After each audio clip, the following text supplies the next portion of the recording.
So I'm absolutely loving and adoring the trade steam that's coming out of TCO Performance Center Bar and Grill. I mean, you take a half a day off, all of a sudden the Vikings are trading for a quarterback, they're trading for a starting center, all of that stuff, and I'm down for it, man. And a name that we need to throw into the ring is Denver Broncos utility offensive lineman Graham Glasgow. That's right. And of course, it all started off with Darren Wolfson reporting that the Vikings are considering and exploring the possibility of trading for a center, someone that's on a roster right now. And I would look more at AFC teams compared to NFC teams. And it's mainly because Bradbury potentially not stepping up. Chris Reed is that dude, but is he that dude? Now, the Vikings can trade for a dude. It's possible, right? And Graham Glasgow of the Broncos, he checks nearly all the boxes. So, AFC team, he worked with Vikings offensive line coach Chris Cooper, as well as assistant offensive line coach Justin Riscati, as well as Vikings running backs coach / run game coordinator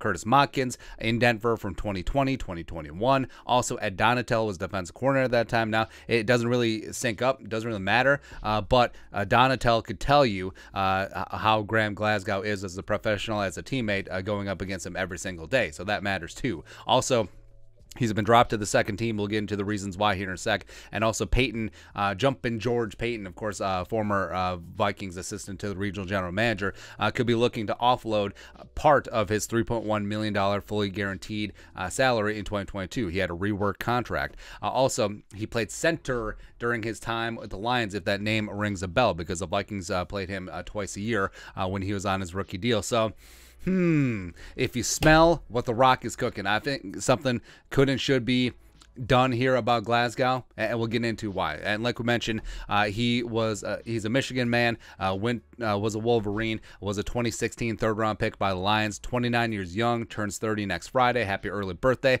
Hey, happy birthday. Guess what? You get to play for the Super Bowl Champione Vikings coming up. That's right, man. 6'6", 310, 4-year starter for the Motor City Kitties, playing center, left guard, and right guard. Signed a 4-year, $44 million deal with the Broncos in 2020, and he's played exclusively right guard over the last 2 seasons. Last year, he posted a 70.1 PFF pass blocking grade, including 3 clean sheets on his final 3 games. No pressures, no sacks, only had 1 penalty over those 3 games, but unfortunately went down with an ankle injury, cost him the rest of the year, and it sort of is what it is. And then this offseason, they reworked his contract. He was due to have like an $8.4 million base salary. George Payton cut that down to 3.1.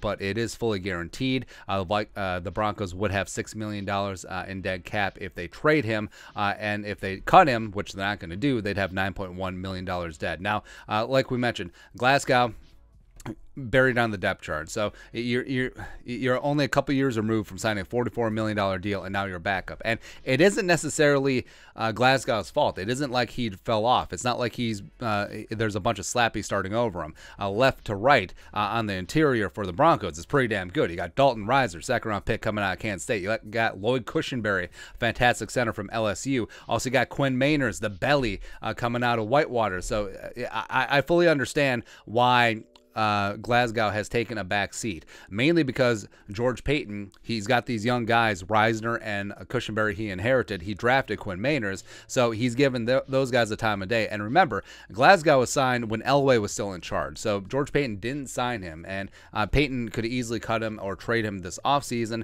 They did him a favor, but if it doesn't work out, it doesn't work out. And also on the Broncos interior offensive line, they got Luke Wattenberg, who's a 5th-round pick this year in the draft. Again, a guy that Payton actually drafted, as well as Nathaniel Moody, a really nice guard coming out of Fresno State a couple years ago that I enjoyed. So I do think that Glasgow could be expendable if the price is right. And I could see him fitting in pretty easily, where, yes, you do have Bradbury. Yes, you do have Chris Reed. Yes, you have Jesse Davis. Yes, you have Ed Ingram, who I think could start week 1. And yes, you got Austin Schlottman, sort of a diet version of Graham Glasgow, in that he checked all the boxes working with Riscati and Cooper and Modkins, etc. in Denver before. But, I mean, Glasgow has shown that he can play center at a high level, or decently high level, considering he was on the Detroit Lions. Got him. And the fact that he's going to be expendable in Denver, the fact that the GM, George Payton, did not give him that monster contract when he signed as a free agent in 2020, and also given all the connections with the current Vikings coaches, it makes sense It makes sense to go after Graham Glasgow. Go get it done sooner rather than later. Get him into camp. I don't care. Would you trade a third-round pick for Graham Glasgow? 2024 third-round pick? Come on, Peyton. Come on, Peyton. Do it one time for your former team. Go ahead. But your thoughts are thoughts. The Vikings need to trade for Broncos center/guard Graham Glasgow. Let us know your thoughts on our thoughts in the comment section below. Subscribe for daily Vikings takes. Want to support the work? Put a little something in the Venmo. But until next time, Skol, production value.